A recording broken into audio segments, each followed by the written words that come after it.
Welcome in. It's Brad with College SportsCast. We are presented by the Fanboys.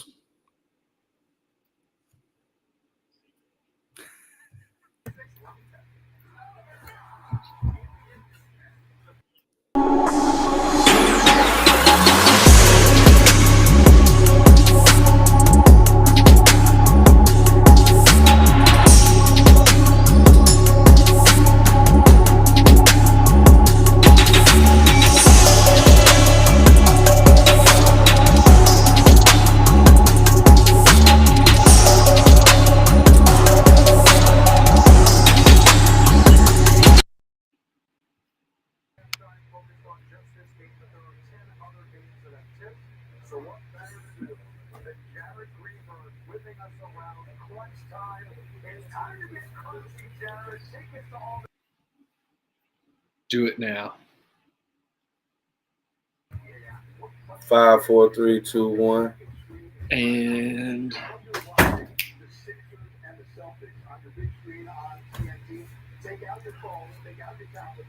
there we go. There's the blur, and now it's time. Okay, you know what time it is Yeah. now. When he goes blurry, then he comes back. Hey, man, you can't see me. I had to, man. I had to bring that back. All right, guys, it's Brad with College Sportscast. We're just having a little fun here. We have Jason Harrison on with us tonight. Hey, man, welcome back. Hey, good to be back. Good to be back. So the whole gang is here tonight. We're just going to have a little bit of fun. We're going to talk about some news and hot topics and talk about March Madness and some college baseball. Going to kind of wrap it up with a little bit of NFL draft talk. We're going to start out with probably the championship games, and we'll kind of start out with that and start talking about some of those things that went on. I guess we'll start out with the men's championship side first. That happened last night. We have UConn versus San Diego State last night in the men's championship game. The first thing I want to mention is so many people whine about it being late. It's so late. It's so late. And I'm like, man, I like it when it's late. Like, I didn't like the Final Four round when the first game started at like 5:15. I'm not done. Like, I wasn't done work. You know what I mean? Like, I didn't even catch the first like 45 minutes because I wasn't done with it. It starts too early, if you ask me. I mean, that's 5:15 Central Time. So what are your thoughts on the Super Bowl? Depending on what geographical location is in. That's the only thing. But that's a Sunday. Sundays are a little different. But Saturday, you're not going to please everybody. Especially on a Saturday, you're not going to please everybody. You're not. You got to have them from the 5 to 7 range. That's as prime time as you can get it. Well, the championship game last night did not start till like 8:20 or something like that. Right. Correct. Central Time. Think about that. It try to get everybody a chance to get off. Get all the West Coast. I like that. That's what I'm saying. I like the 8:20 time start. You got to allow the San Diegans. Yeah. San Diego. Yeah. Well, I mean, you had San Diego State in the championship game. You wanted them to get off from work and have, you know what I mean? Like, have a chance to watch their team in the championship game. I mean, come on. But UConn fans have got to wait all day. All day. Yeah, I get it. It's 9:20 their time. Yeah. I mean, it's 9:20 their Coast. I mean, yeah. But there's more people on the East Coast.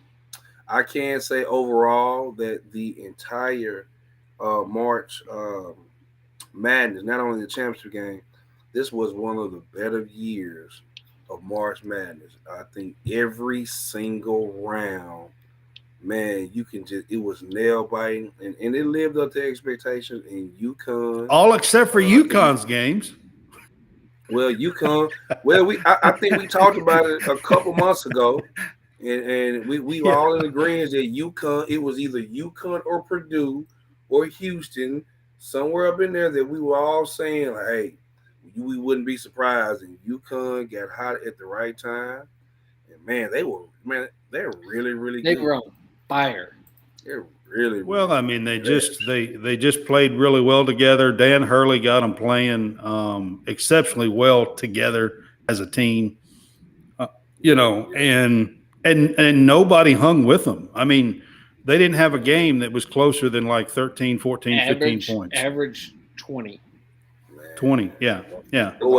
Six, Nobody hung with them. six The overtimes. only game that I thought that they might have a challenge with was the Gonzaga game, and Drew Timme got in foul trouble within minutes, and that game was over with. Well, Once Timme was in foul trouble. Am I saying it right? Is it saying the big fella from UConn?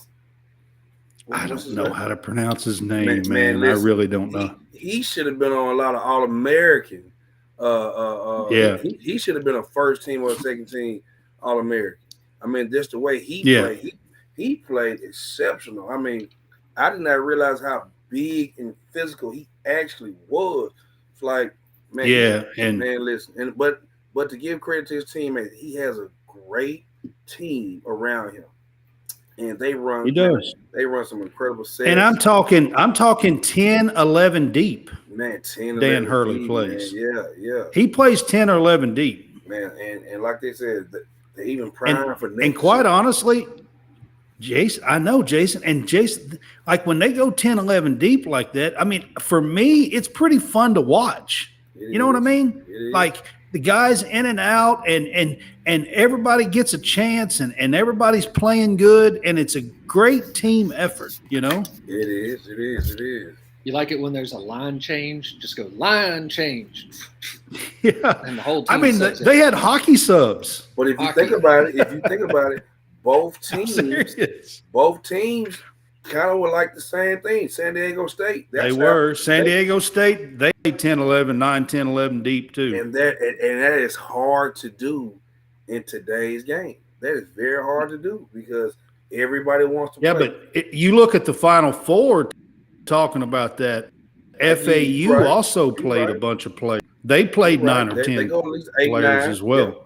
Yeah. Right. So that's how you 8, win. 9 play. You have to play 8 to 11 players deep. Just about every one of them that ran through the March Madness and up to the Final Four played a lot of players and was a deep team. Man, yeah. Mm-hmm. Well coached. Each team, like you said, with deep played well together. Shot the ball extremely well. This was a better display of shooting that I've seen in, like you said, I was the way Florida Atlantic lost though. You know, good Lord. Yeah, I mean it was. That was a dagger. But phenomenal game. But you have to give San Diego State credit. Last 13 minutes, they only gave it 14 or 16 points. I saw that, man. That was, I mean, hey, it was everything it lived up to be. I was watching that. That's one game I did get to watch because San Diego State, they had a great defense. They shut down FAU at the last 10 minutes in that game. What really killed them? What really killed them? And that's the only game I can vividly watch and remember. Man, they got about 5 to 6 to 7 offensive rebounds on missed free throws. And so they got all those second chance, and that just killed them on Florida Atlantic, and which they still should have won the game. That's what's so crazy. They still had an opportunity to win the game. So man, it was just a phenomenal Final Four. I wish I didn't have AAU this past weekend because I would have been in Houston. I definitely would have been in Houston. So every time UConn makes the Final Four, you can almost book and win just about.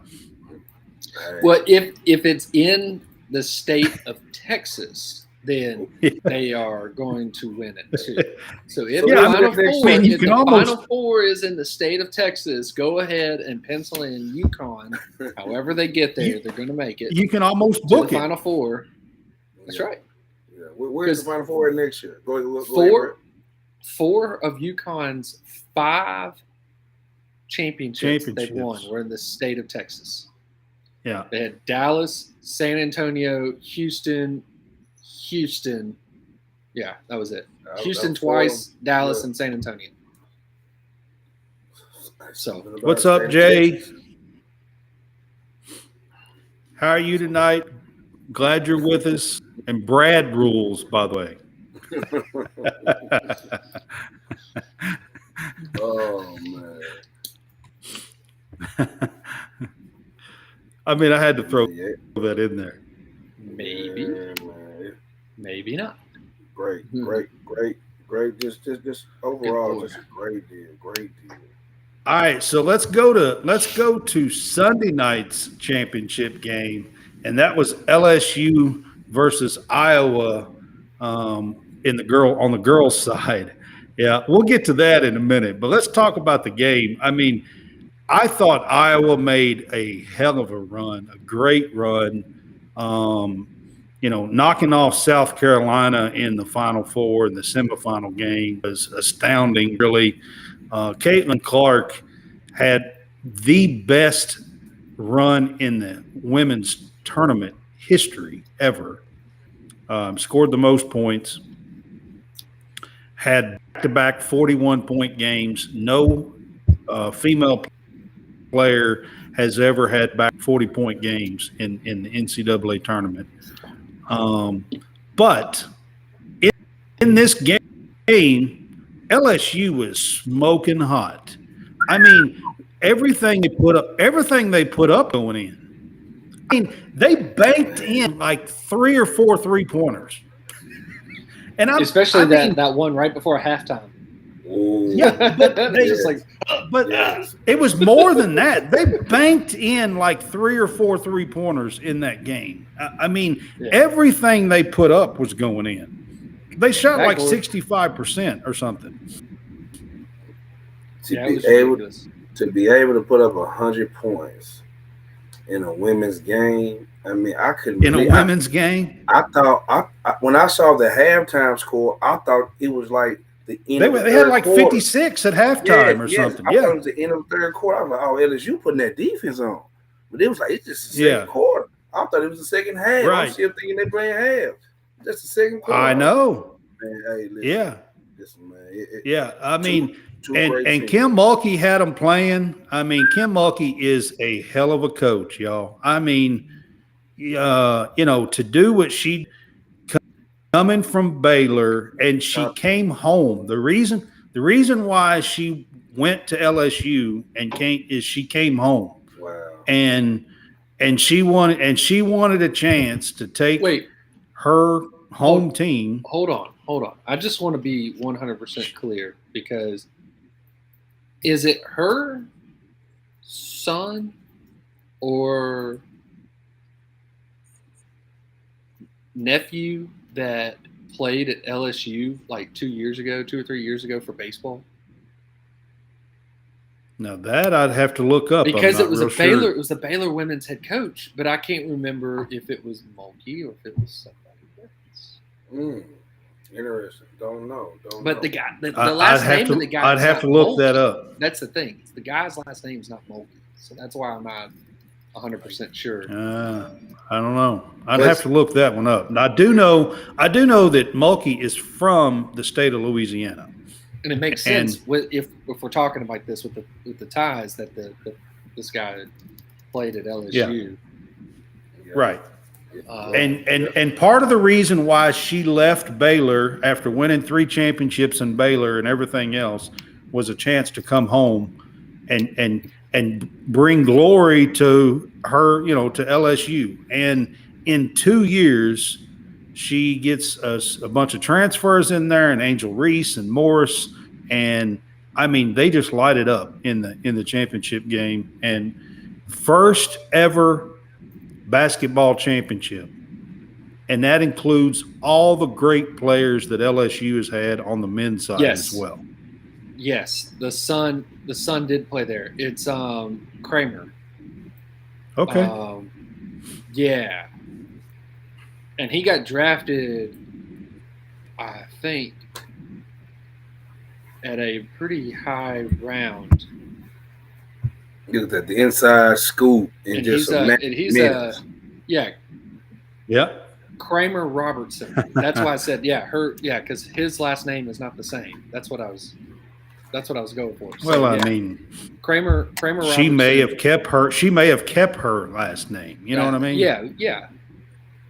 I mean, because once you hit, if you get some sort of stardom, you don't really want to lose. Right. I mean, that may be what happened, and I don't know that. I'm just throwing that out there. So, I mean, I have no idea. But so the son, it's Kramer Robertson. He's in the St. Louis Cardinals organization, cool. And he was drafted, I thought, at a pretty high round.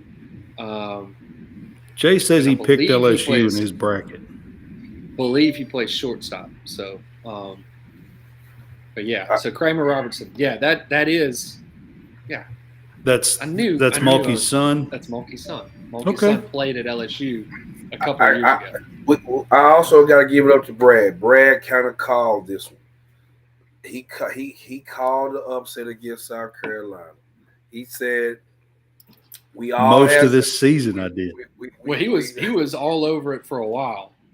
Yeah, he called. I was. She is her run reminds me of Steph Curry's run, but she went even further. She is something else, guys. I love watching her play, man. So now she's still got eligibility, right? She has another year left. Okay, yeah, because she has 1 year left. Well, she could play 2, but she won't.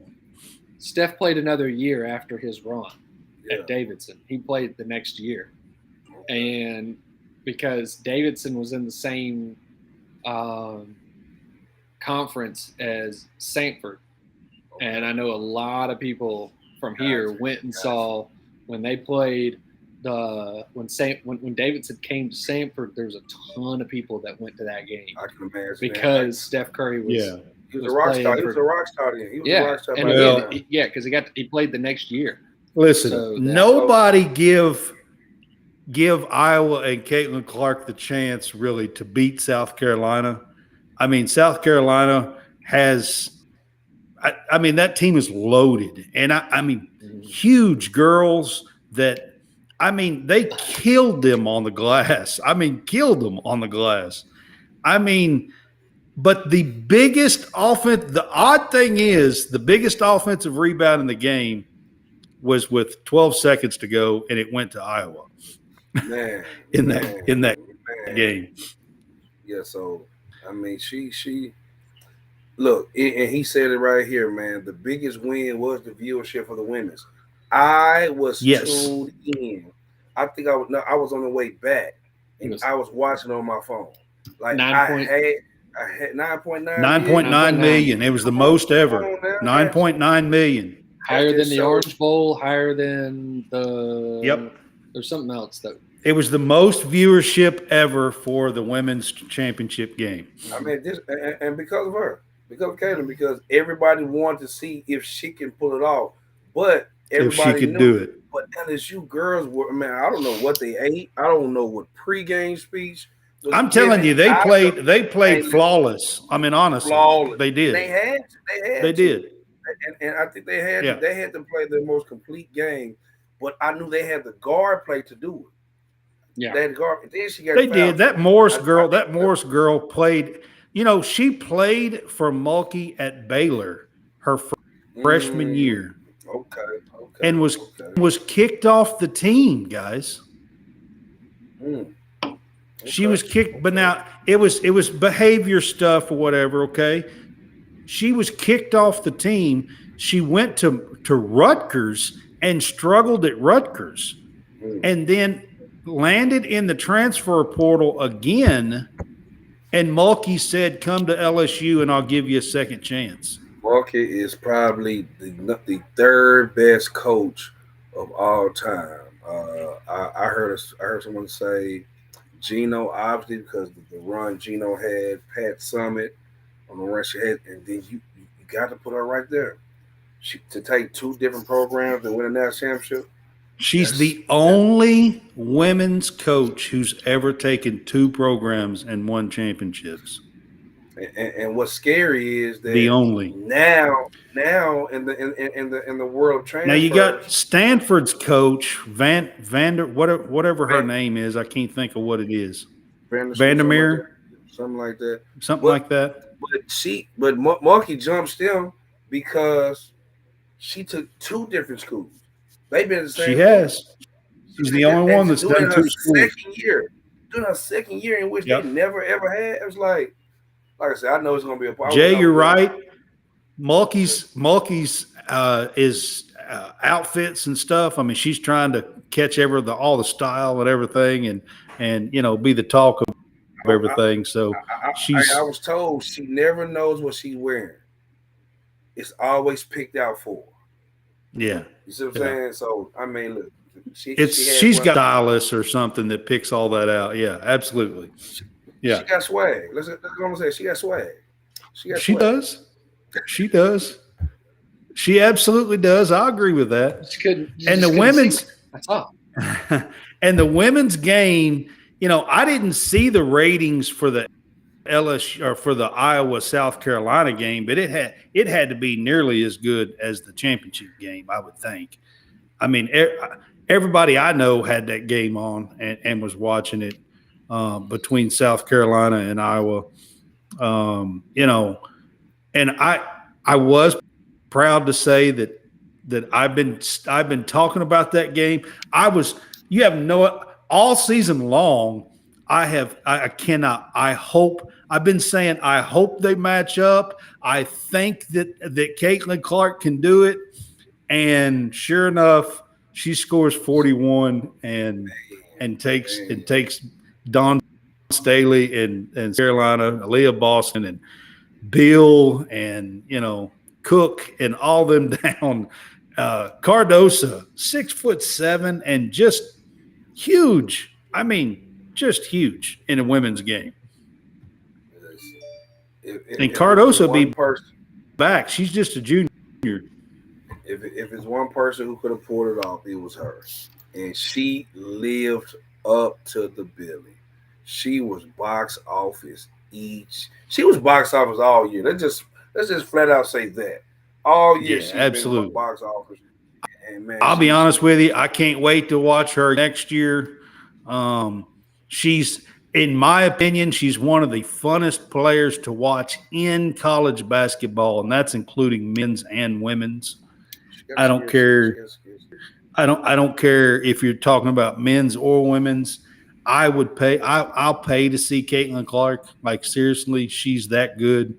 I agree with you. I do want to get to this. I do get to this. You can't see me controversy. Hey, hold on. Right before we get to that, the South Carolina Iowa ratings were 5.5 and peaked at 6.6. Okay, that's a little surprising. So, but I'd say that's probably pretty good for the girl ratings. Probably for the Final Four. For a Final Four on a Sunday. Mm-hmm. No, it wasn't on Sunday. The Final Four. That was on a Friday. That was Friday. That was a Friday night. Yeah, that was a Friday. South Carolina Iowa game was. Yeah. Yep. But I do want to get to this Angel Reese, Caitlin Clark. I'm calling it a non-controversy, is what I'm calling it on here. Exactly. You can see that. Exactly. Okay. I want to get to this. No, we can't see it. And I got 2 points that I'm going to make, and one is this. Okay. Quit being so damn soft. I'm sick of it. Quit being so damn soft. Seriously. I mean, my God, it's competitive nature on the floor, and both of these girls in their own games when they knocked off and won games, done the exact same, makes no difference. And then I'm going to say something that is going to go beyond this. Stop making everything about race. Just stop. It's ridiculous. These are basketball players that were competitive, and that's it. That's where it begins, and that's where it stops. That's what I'm going to say. I'm going to pass this over to Jason. Jason, do you feel different about anything that I just said? I don't, and I can appreciate the way you addressed it. I'll piggyback on because the first part was right. Man, the words got so sensitive, and I'm gonna say two things. And the only reason it became racial is because certain individuals in the sports world who own certain networks, who own certain things, made certain comments about that's what. But Reese. These people, other people. But yeah. if they don't call her a fucking idiot, or they don't call her a classless, we don't have this. But I will quote this. I've seen a text. I mean, not a text, but a tweet, and it says, "Has anyone noticed that we're living in a time where basketball trash talking between opposite races riles up people in this country more than innocent kids getting killed in school?" This thing went viral about a game of basketball, and we have a lot of things going on in the world that we could have put more energy into. And I was glad that Caitlin Clark came out and said, "You guys leave it came alone. out today." And, and she just won over America again. Caitlin Clark come out today and said she's competitive and I love her. That she said basically. And that's what it needs to be, because at the end of the day, if she would have won, I'm talking about Caitlin Clark. She would have done this when she walked. Imagine what she would have done. And she would have been. You want to know what? Go ahead. Nobody would have said it. Nobody would have said a P. So that's the only reason why it comes in the racial thing, because it's not a race. It was a racial thing because certain people made it that way. Because people make it that way. There were two people on each, one on each side of the aisle that made it that. Yeah, for no reason. I mean, one guy lives in Tennessee and one guy's up in Bristol. Yeah, and they all exactly. They did it. There's no reason. It was like, you know what? Let the girls be. We always said let the guys be guys. And now you got these two girls, if I'm not mistaken, these two particular girls played with guys growing up. Angel Reese played in the streets of Baltimore. Kay Clark, she probably had to play with boys because she was too good. So exactly. I love every they're competitive. I just love every moment of this Final Four for the women's. And I think it pushed their game. Listen, I coached girls. I have coached girls several times, several years in my life, and I love it when I have a fiery girl on my team. I absolutely love it. Come on, man. That just digs down and just, you know what I mean? Like I that's my favorite ones. And I've coached girls. I've had two sisters that's played. I think everybody in the world was ready to watch this too, because of Angel Reese and company and Caitlin Clark and company, and the way that they play. Yeah, you're not watching it. I mean, you're watching it regardless, because if you're a sports connoisseur, you're gonna watch the Final Four, just like you're gonna watch the Super Bowl. You're gonna watch certain tennis matches. It's gonna be on in a lot of homes. You're gonna watch the Sunday Masters or the weekend. You're gonna watch the pinnacle of each sport's conclusion. You're gonna watch it regardless. But this made for must see TV, and I liked it. The most viewed game ever was this game. Yeah. Hey, what they say, instant classic. Now you can go back and watch this game again for many years to come. They're going to be still talking about. They're going to be talking about this Final Four and this championship. And I'm not mistaken. Aren't both players back? I know Caitlin is. Angel Reese is back too, isn't she? I don't know. I think she's got. She said she's got one more year. I think she's got one more year. I think both players are going to be back. Now, correct me if I'm wrong. most college kids will make more money in college right now than going to Absolutely, be a professional 100%. athlete if they're not a bona fide top Yes. pick. You see 10, what I'm saying? top So 15. there's no hurry. Yeah. There's no hurry, especially for the women, because they say Angel Reese has more NIL deals than any guy or any girl in college basketball. So I'd say Angel Reese has more NIL deals than any LSU athlete, except for maybe a few football players. No, she has the most of any athlete in college basketball. Of any athlete. Well, I'm saying college basketball. Football is probably kind of different. I don't know. Football's probably a little different story. Football Probably. I'm gonna leave. Multi-million. Yeah. So I'm gonna leave there. I'm gonna stay in my lane. Yeah. That's why I say it's probably basketball. Yeah. But still, I mean, it's crazy. And then, like I said, Caitlin, she turned down a NIL deal to promote something for free. So you know what's that going to do? It's going to get more people to come deal with her and be an ambassador for their program. So my thing is, I want to end this little silly controversy thing by saying this: I cannot wait to watch Angel Reese and Caitlin Clark again next year. Are they going to play an early season game? I don't know, but I hope they match up. I talked about it all this year about Caitlin Clark and South Carolina. So you just wait. Next year, I'm going to be talking about Caitlin Clark matching up a rematch with LSU. What is the preseason tournaments that always it has the four teams that playing? Is it the Jimmy V? I think it's the Jimmy V Classic. Now, wouldn't you want to see LSU and hell yeah? I'm gonna say hell yeah, I would. Would you not pay? I'm not saying would you pay to see that, but would you not be tuned in that night? I think that would break an all-time viewership. That would break. Yeah, man. I'm telling you, I want to see it right now. I ain't even playing. Yeah. I can't wait to see it. You can throw the stupid controversy crap and all that out. I mean, I'll just make. You can't see me.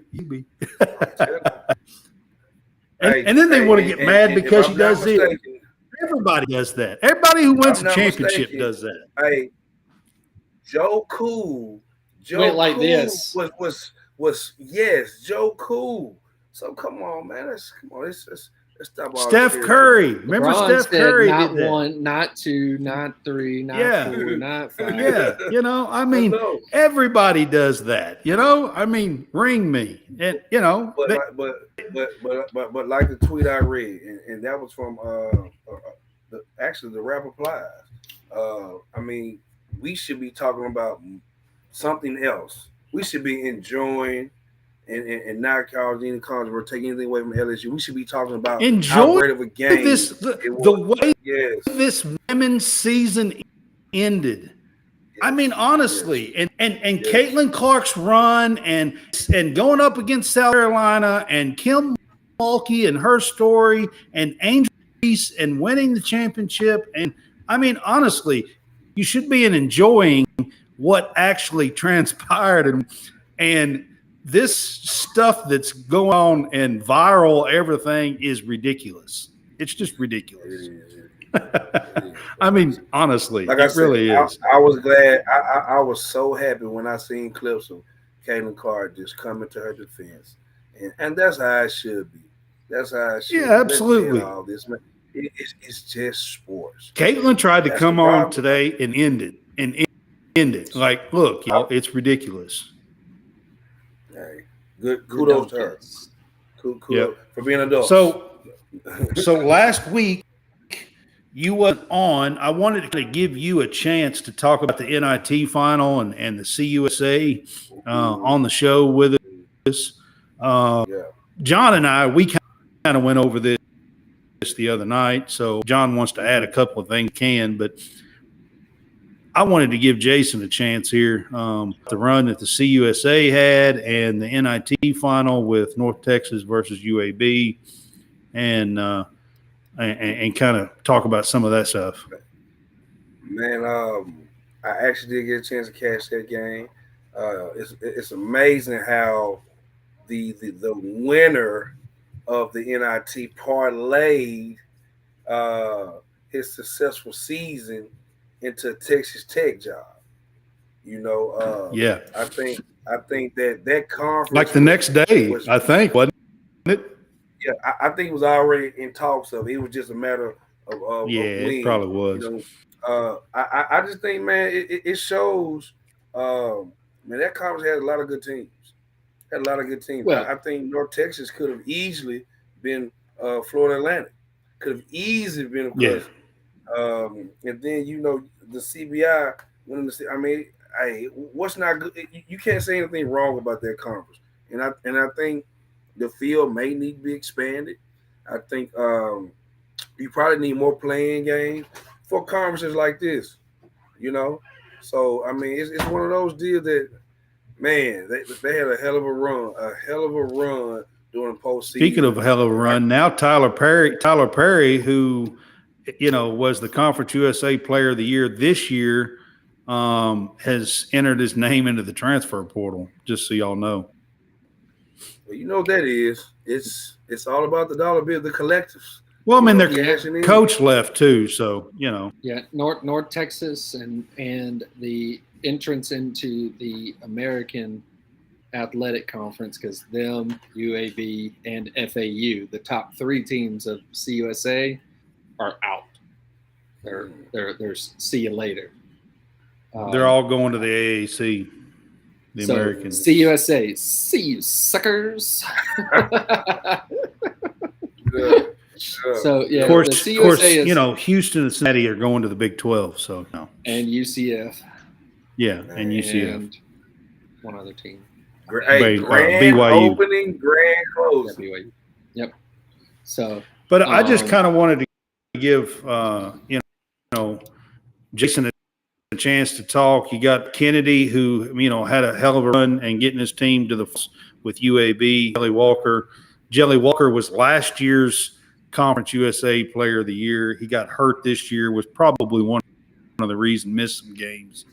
Was probably reasons why he didn't get it this year. But Tyler Perry from North Texas got it this year, and they had a little battle in the NIT championship game between the two, and Tyler Perry took it personal, I think.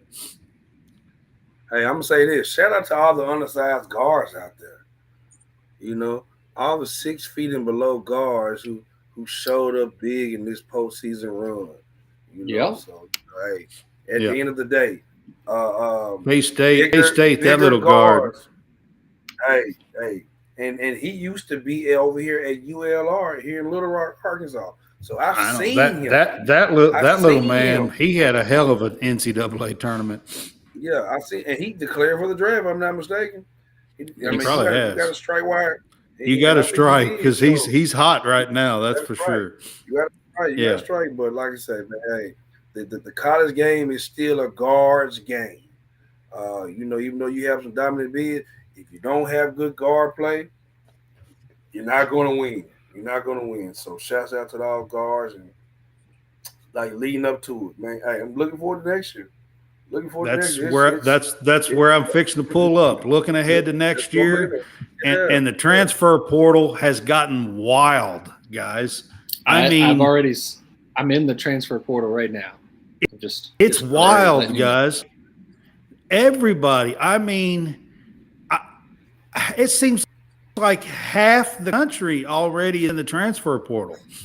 Yep. I mean, the ones that went in today, I believe, are Nate Efton Reed is leaving Gonzaga again after leaving LSU. I got them all right here. So we got Nate Santos from Pitt, a 3-star. We have a 4-star Avery Anderson out of Oklahoma State. You've got Favor Ayer from Miami. You've got Jaden Bradley, a 5-star from Alabama. Tyler Perry from North Texas. Reed, a 5-star from Gonzaga. Ben Stoltzberg from Creighton, I believe. RJ Lewis From UMass, Aaron Estrada. I don't know what that symbol, where that school is. David Jones from St. John's. Jordan Mika from Georgia Tech. That is from just today. Just today. Yeah. And right. I mean, we were talking about the transfer portal on Sundays. So I mean, like, we can go further. And there's some, Iowa 4-star RJ Melendez Dickinson from Michigan. Well, that one happened before our show, I think. Yeah, you got Kiba Njai from what is that? Let's see from Penn State. He's in there. Jalen Hill from Oklahoma. Trying to see if I could spot more, like some of the higher. Max Abrams. Don't forget about Max Ambus. Yes. Yeah. He's another one that's in there from Oral Roberts. Right, you, man. Jamonte Hill from Georgia Tech. Kamani Hamilton from Mississippi State. Those guys. Whoa, I didn't realize Kamani. I thought he. That was yesterday. Went in. He went in yesterday. Okay. Yeah, I know his dad. Tang played at Mississippi State. Well, I'm telling y'all, the transfer portal is wild. Trayvon Mark from Houston. Mark was a hell of a player off the bench for Houston. Whoa! Right. I know y'all saw Caleb Love. Yes. Yeah, Caleb Love was one of the first ones. Yeah, North Carolina's got 4 or 5 that's in there. I think he's going to Duke. Wait, did he actually commit? I don't think he's committed. I thought that was. I don't think that was true. I think that was an April Fool's. I think that was an April Fool's joke. I believe. That was on Saturday. Yeah. I think that was an April Fool's joke. I think. Oh my goodness! I was like, you fell for it. Hey, I was asked. That's why I asked. I didn't know. I wanted to prepare everybody. I was like, don't believe anything you read today on the Man, I don't know if everybody's going to be able to get somewhere though. That's the thing. You have $4 million All-Americans who've already went back into the transfer. The kid here, Khalil Ware, who's from Arkansas, who is being highly touted.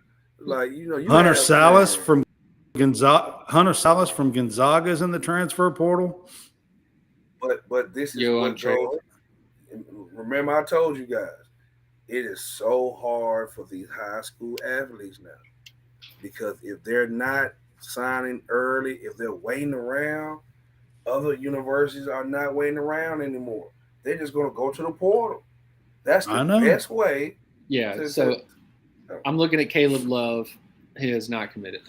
Yeah. No, he's not committed. Not committed.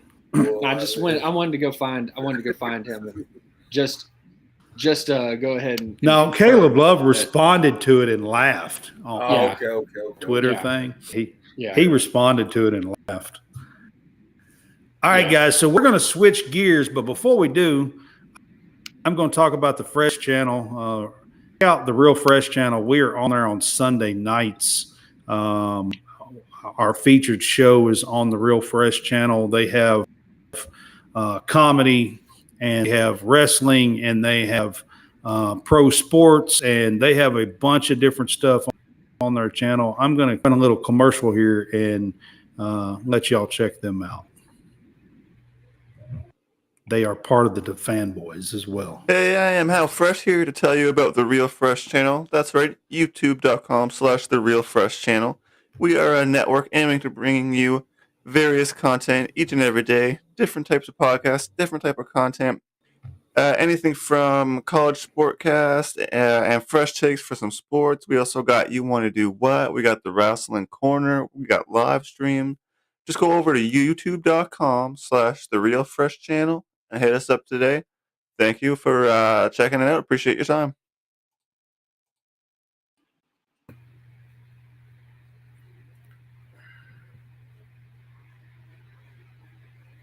Howie Fresh, eh? The Real Fresh. Look, he's still paused. He's paused. There you go. Now he's coming back. There we go. See the blur, and then you got it down. Yeah, you got it down. That's right. That's right. So now we've got it. That's exactly what went on, guys. I done sees it. Yeah. We're going to switch gears and we're going to go to baseball.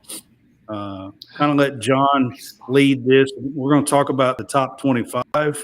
Kind of start out with the top 25. There's some new top 10 teams. I can tell you that. I know there's a new top 10 team in the D1 baseball. Are they from the state of Kentucky? I'm pretty sure they are. Yeah, I'm pretty sure they are. Yeah. They jumped that state below us that likes to wear those orange jumpsuits. I mean, the orange. Oh yeah. The orange jumpsuits. I'm just messing. I like to with play that on crazy words. Coach. I like to play on words. Like crazy coach. Likes to throw bats. Yeah, across the field. Last week Tennessee was 10, and they fell to 11, and Kentucky jumped to 10. So this week. So in accordance to D1 baseball, we have LSU is still the top team at 24-4. They are 6-3 in the SEC. Wake Forest is 26-3 as the number 2 team. Florida is rolling in at number 3. Vanderbilt is 4, Arkansas 5, South Carolina 6. There's a nice little theme going on right here. That's 5 of the top 6.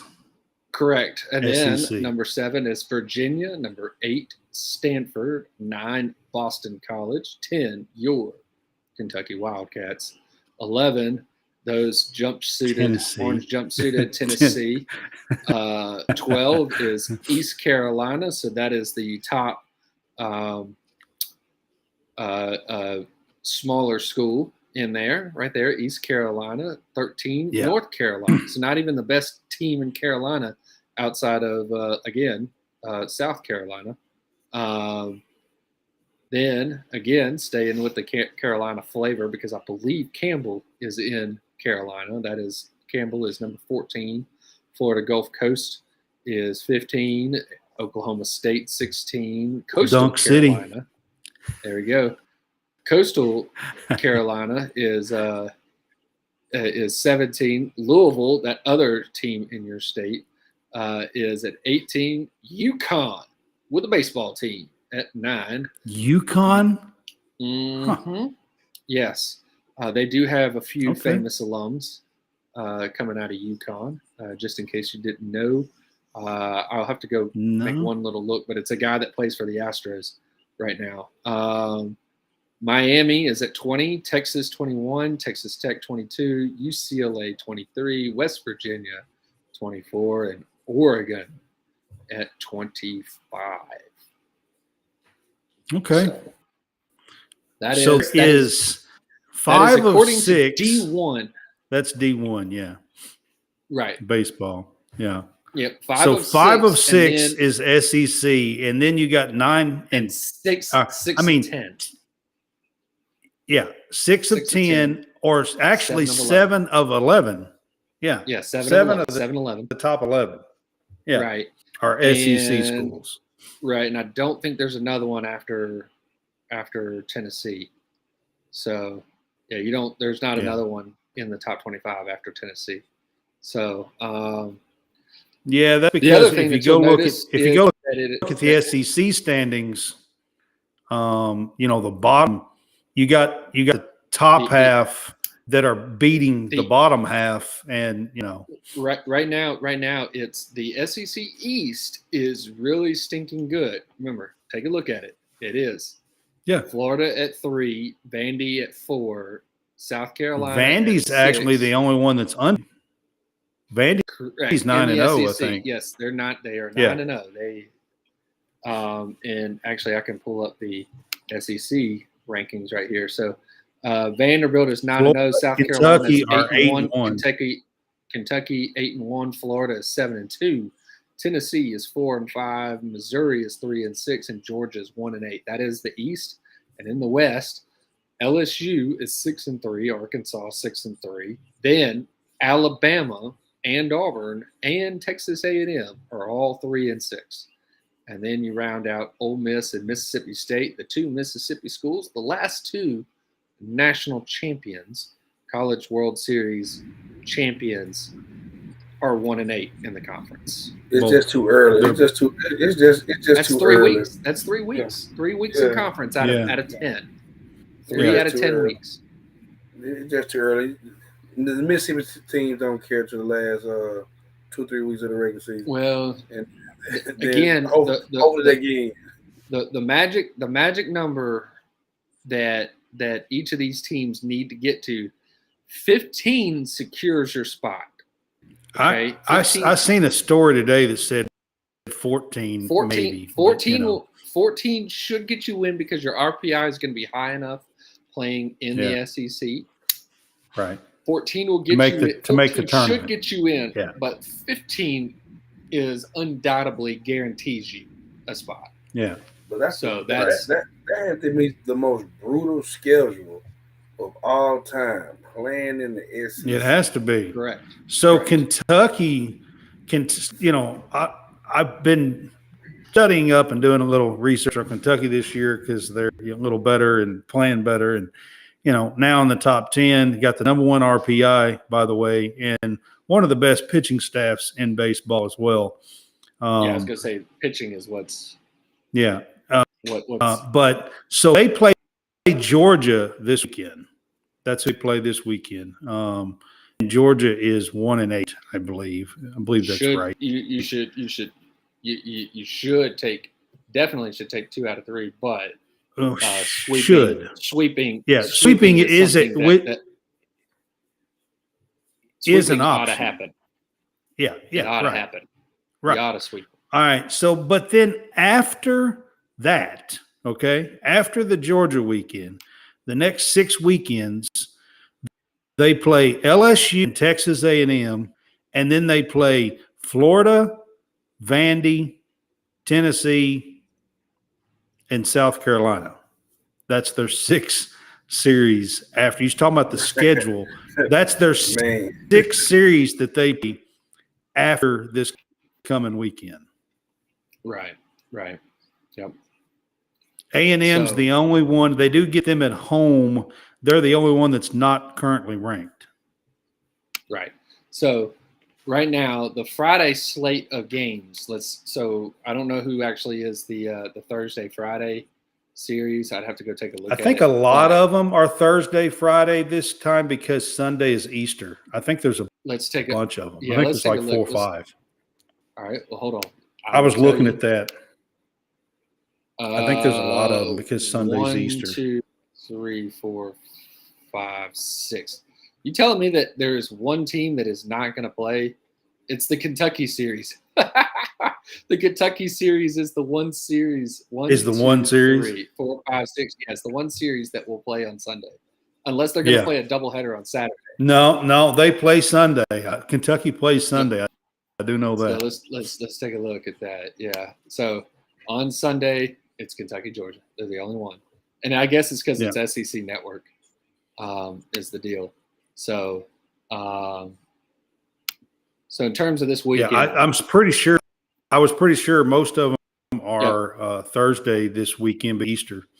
Correct. Yep, that's what it looks like. So as of all the series that are happening this weekend are going to be Kentucky at Georgia, Florida at Tennessee. So that's number 10, Kentucky at Georgia, number 3, Florida at number 11, Tennessee, number 4, Vanderbilt at Missouri, number 1, LSU at number 6, South Carolina. That one will be really that should be good a fun because one. that one is the team that leads, I think, the country in home runs versus some of the top, at least the number 1 pitcher overall in Skeens. So Paul Skeens on Friday night or Thursday night should be that one. Thursday A&M, night. Yeah, it'd be Thursday. A&M is at Auburn. Mississippi State is at Alabama. and Arkansas is at Ole Miss. Arkansas should sweep that series, or at least take 2 out of 3. Bama should take 2 out of 3 from Mississippi State. Auburn and A&M. Auburn could win 2 out of that, but you just Auburn could win 2, but they also could lose 2. They need to win 2 because they don't have they don't have the pitching to survive the SEC. They need to win 2 against A&M and win 2 against Bama, and then sweep the 2 Mississippi schools, because when they play the other teams that are really good, like LSU, they've got to pray that they get 1 out of those. And this past weekend, they should. Who's Vandy playing again? They're at Missouri. So Vandy they'll at least win the series. They might sweep it. Yeah. So Missouri has swept a series and have been swept. So they're kind of a weird team. They swept Tennessee, and then Kentucky swept them last weekend. Correct. So. And that was they're a weird team. But college baseball is weird sometimes when it comes down to this. Again, Auburn. For Auburn's sake, when I was going through everything with the guy from Up Tempo, we were talking to Blake on last Tuesday, and I was kind of going through who they needed to or what they needed to do. They did what they needed to do against Florida, but the thing was that they actually had the potential to take 2 out of 3. They should have took 2. But the pitching failed them, which is what we were also talking about was the concern. And that the linchpin was having that one particular pitcher, Joseph Gonzalez, back in the starting rotation, and he's the guy that may be out for another month. Yeah. He was saying it'd probably be a month. Yeah.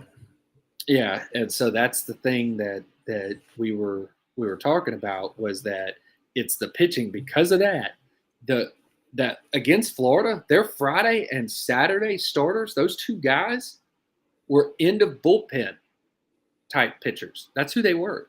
Like, we had the closer throw Friday night. In Auburn's defense with the whole pitching thing, Florida has one of the best offensive hitters in the game. Right. Yes, but again, when you're winning 8-3 in the 5th inning or in the 6th inning, you don't need to blow that game up and lose it 17-8 at the end of the game. And that's what happened. Pitching failed them. Just like giving up 17 runs in 1 inning to Georgia. Pitching failed them. They should have swept Georgia, came back and swept Georgia, but they didn't. So that's the thing that's killing Auburn. So quick update pitching. Before we started this, we were talking baseball scores. K is up 11-5 in the bottom of the 7th. 13-5. Oh, is it? I have 13-5. Well, I pulled it up. Mine says 11-5, but okay. And then I've got Burn and UAB for the 8th, 5-5. Correct. We've got Texas A&M in the bottom of the 7th, tied with Texas State 9-9. Yep. Let's see. When we go down, I'm checking SEC, so I'm kind of going through. Georgia beat Kennesaw State 6-4. Florida beat Bethune-Cookman 8-4. And then ECU beat NC State 13-9. Correct. Yep. And Alabama took it from Troy 10-2. Ole Miss beat Memphis 7-2. Mississippi State whipped up on Grambling 21-2. Didn't you say Elon was ranked or no? No. South Carolina beat North Carolina 5-0. Elon beat Wake Forest today, who's number 2 in the country, 5-3. Again, it's one of those midweek weirdo games. I just LSU took it from Nichols 12-2 and 7. Let's let's see if there's any other SEC. Clemson beat Coastal Carolina today. Arkansas State was canceled. What one was canceled? Let's see.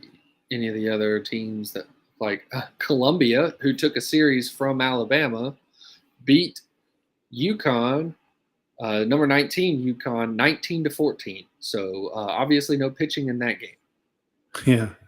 Yeah. So it's like a soccer score. Mississippi State beat Grambling 21-2. Somebody had a safety in that game. 21-2. Lipscomb took it from Louisville 12-1. Football score with a safety, 21-2. Yeah, you should have seen the Georgia Auburn score when it was 24-7. Yeah. That's a weird baseball, man. Lipscomb beat number 18 Louisville 12-7. That's what it was, 12-7. Hey, I got 13-5 now in a new update.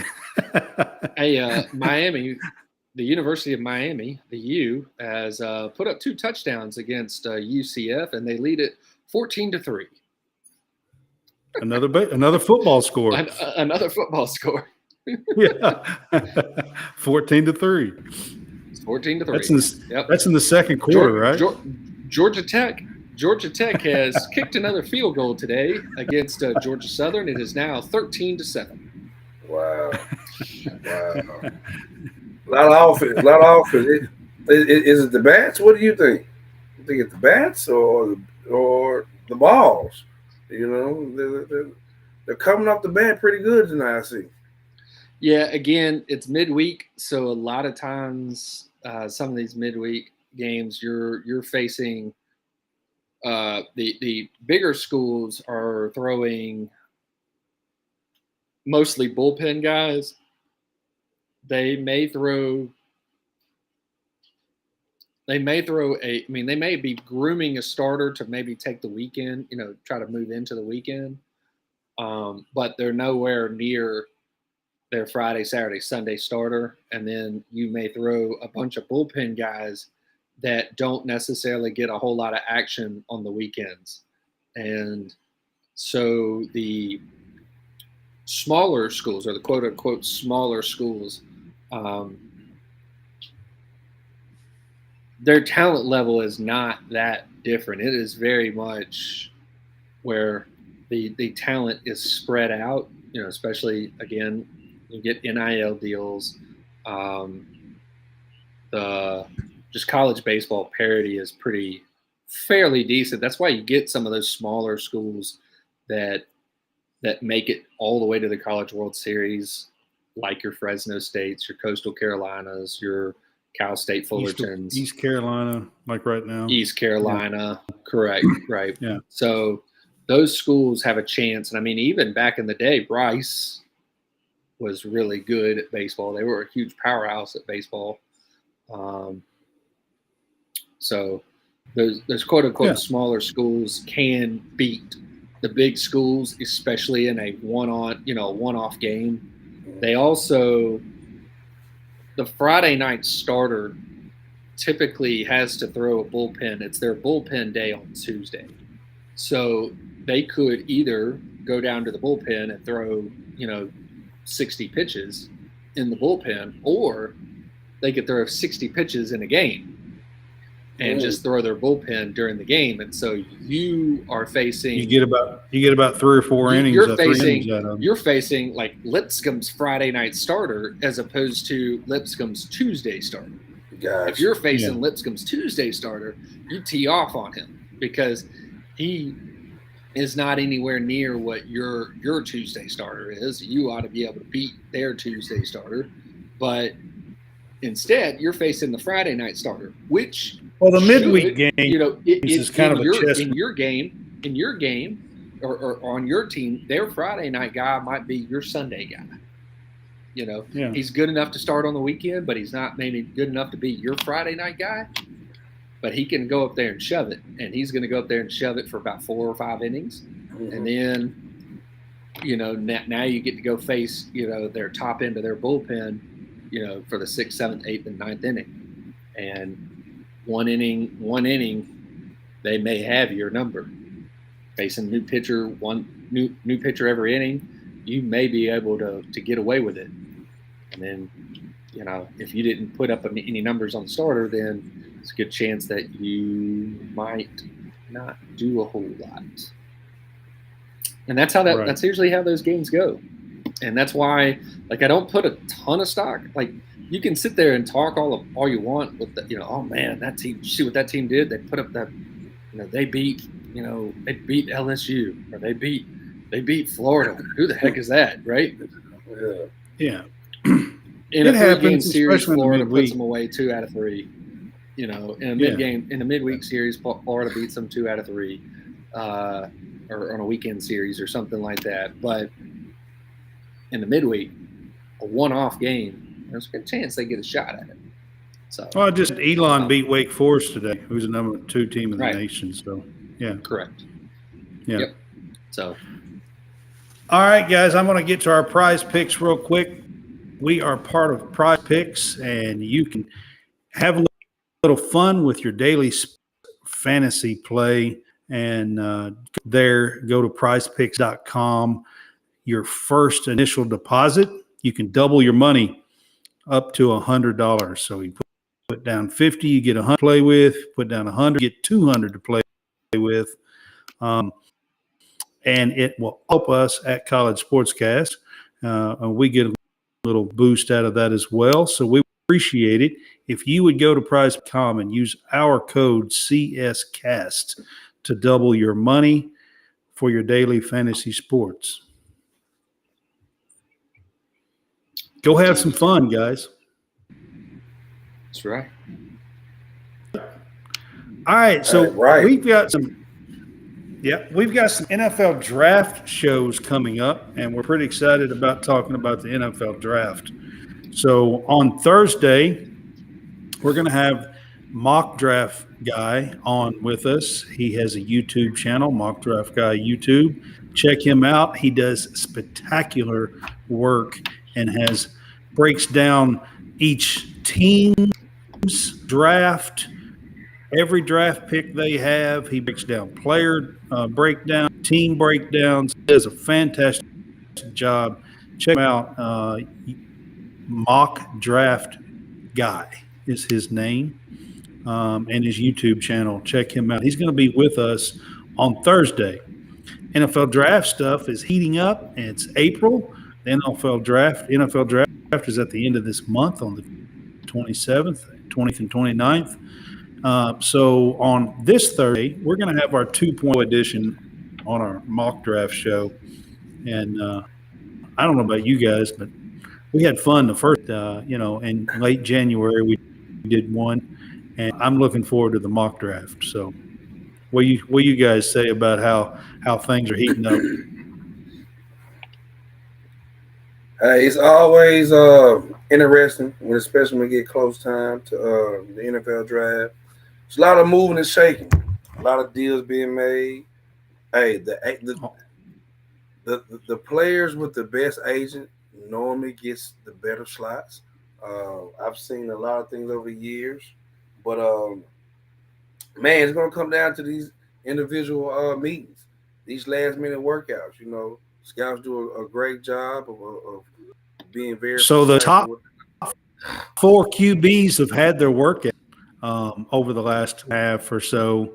I hear, quite honestly, from some of the people that heard, was that C.J. Stroud's maybe was the most impressive. Man, he is. He's one of the most impressive ones that I hear as well. On the workouts,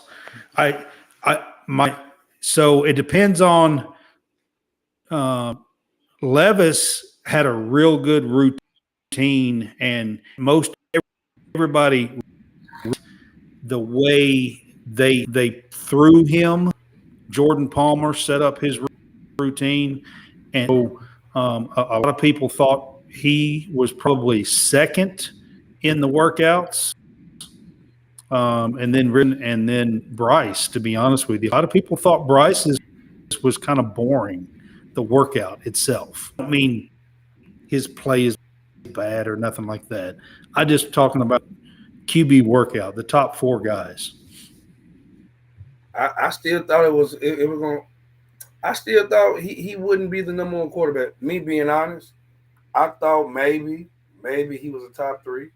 I like Straps. I mean, the kid out of Ohio State, man, he was throwing to NFL type receivers. Now don't get Marvin me wrong. Harrison Jr. is something else. Listen, but don't get me wrong. When Bryce had his guys, he looked like the best player in college football. And so, but I just worry about his size. I don't think the Kyler Murrays of the world has helped his cause. And you see the so he went to the combine, and the combine only measured him at 5'10". Yeah, that's small for an NFL quarterback. Kyler Murray's the same height, if I'm not mistaken. No, he was stretched out. Who? Kyler Murray. He got stretched out. He went and got some chiropractic work done. That's what I'm saying. So I mean, I don't think that Bryce will be the number 1 overall pick after Kyler Murray injury and his digression over the years, and then Russell Wilson, even though he had a great run. Man, it's gonna be tough.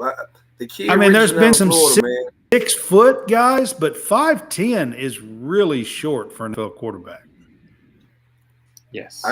I think a team like, and I'm not saying this, and I hope this doesn't happen, but a team like the Ravens would draft someone like him. In my opinion, I think he's probably gonna be the 4th quarterback taken. If I'm right, because you got Stroud, you got Levy. Do you think do they keep Lamar or the Ravens? No. I think if they sign Odell, it gives them a sense that then they go ahead and get the deal done. But I think the coach might end up, trading for from what I was hearing. I wouldn't be surprised if the coach did, because if you look at it, the Colts were a very good team defense. Thinking about going to get Lamar. I think they might make a trade for Lamar. Yeah, the Colts might do that. I've also heard some rumors that they really Levis, the Colts. So I don't know. Both. I've heard both. So, but like I say, it's just crazy how Lamar's free agency has turned out. It's crazy. It's crazy. But I think him representing himself has something to do with that. A lot, everybody's saying he's being disrespected, but I think that he still needs someone to negotiate on his behalf. Are the Jets finally going to trade for Aaron Rodgers or what? I think they're going to trade for him. And I just read something around the NFL draft. I think the Green Bay is doing that's been the worst kept secret in NFL history. Can you blame Green Bay? Can you really blame Green Bay? No, I'm not mad. I am a diehard Green Bay fan, and I'm not mad at Green Bay for I'm not mad at them for it. I just think, man. I mean, Aaron Rodgers has been the last 2 or 3 years. He really and truthfully, I thought he played this entire last year, and he pretty much was checked out, in my opinion. He went to that dark place. For 2 days, though. He didn't go for 4 days. That's right. On 2 days. On 2 days. That's right. I think he's been more arrogant than being a leader. He has. Over the last couple of years. And if I'm not mistaken, he's only won 1 Super Bowl. And you would think that he has won about 2 or 3. 5. The way he I mean, yeah. Don't get me wrong, hell of a quarterback, but Man, he won the same amount that Brett Favre did. Man, Yep. and not but working out. Brett actually went to 2. Yep. He went back-to-back years. Back-to-back, yeah. Lost to Absolutely. Elway. Lost the first one to lost the one to Elway. Elway, yeah. Yeah, and when Elway got his first one. Uh-huh. Yeah. And then the next the week, running back next year, Davis, Terrell Davis, I think was his name. Yeah. Mm-hmm. Right. And then, Yeah. So I'm predicting. I really think C.J. Stroud's going to be the number 1 pick. Would surprise me. I think Carolina's going to go with C.J. Are they a quarterback away though? But they traded up for that pick to take a quarterback. They traded from 9th to 1st. They traded up with Chicago. So you're right about that. So it's going to be very interesting. yes, it will.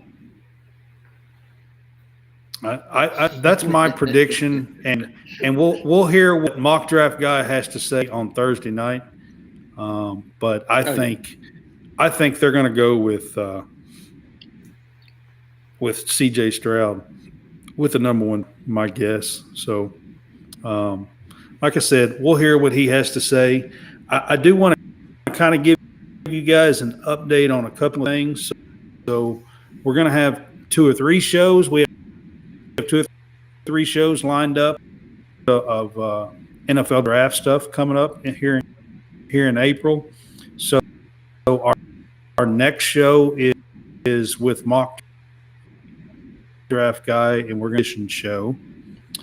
And then later on this month, I believe the date is the 16th, but I will tell you exactly. But later on this month, we're going to have a Seattle Seahawks in with us. His name is Rob Statton, and he's going to be on with us.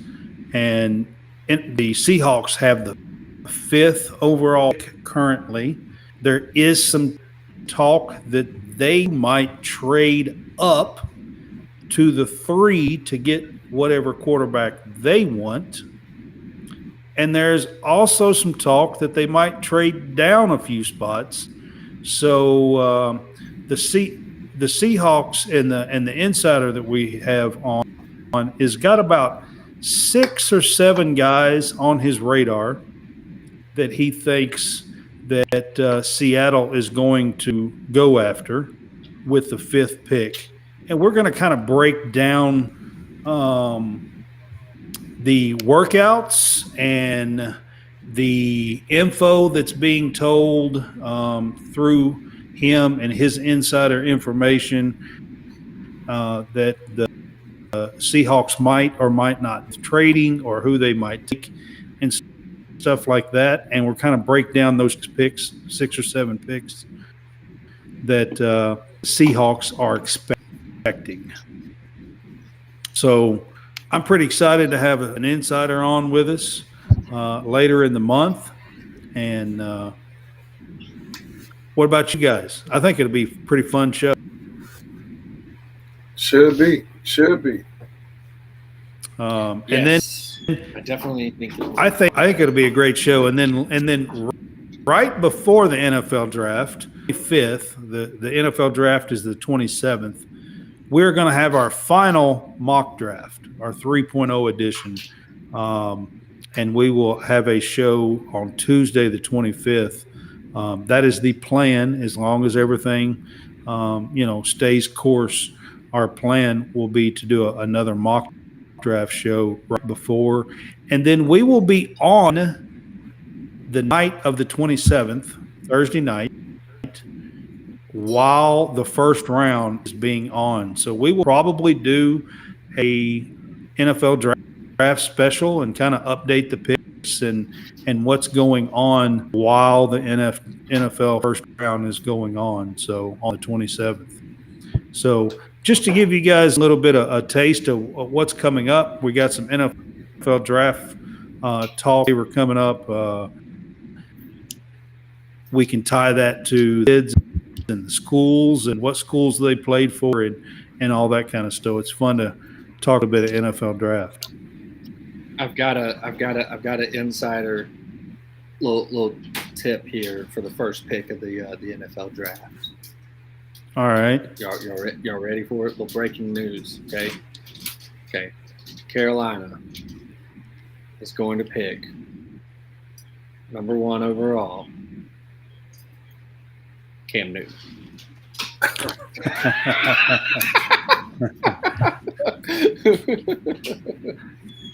Cam Newton, he did go to the Auburn workout. He did throw. Yeah, he threw. Yeah. He threw at Auburn's workout. Thinks he can get drafted again. I think something. I'm not sure. Well, I mean, he thinks he can sign. He just wants a job. He just wants a job. I know.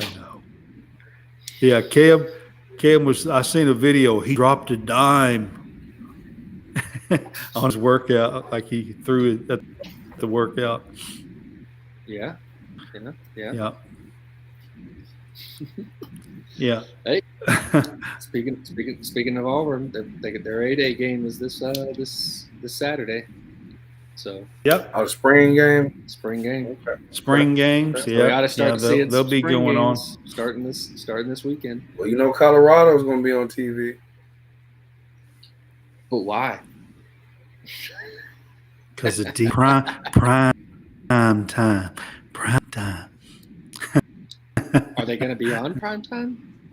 Probably so. Probably, I don't know. A night game up there, that'll be cold. They shouldn't do that. The only spring football game on ESPN sold out. So check us out on WSBN TV, guys, channel 30. We are on Apple TV, Roku. We are on Amazon Fire Stick. You do have to download podcast on Amazon Fire Stick. But you can check us out on TV, channel 30, again for WSBN TV. We ask that you check us out, and should be. We'll have some updates and have some NFL draft stuff coming up this month. So we do ask that you do that. And then I also want to get to our Home for Our Troops. That's our 2023 for the Fanboys. That's an organization that we're asking for you guys to give to. It's Home for Our Troops. They build homes for injured and wounded vets. And they've been doing it for 20 plus years. Forever Give, 90 cents of that dollar goes towards rebuilding their lives by building them homes anywhere that they want to in the U.S. So if they're from Texas and they want to move to California, they will build them a house in California. You can give to them at www.hfotusa.org.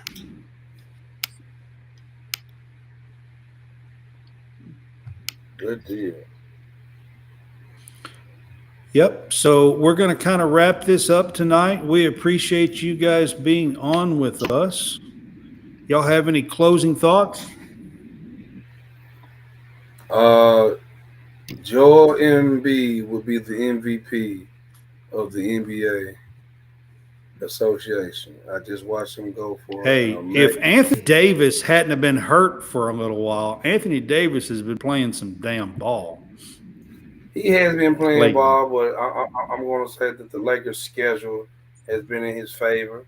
I know they play the Clippers coming up, but they're playing better.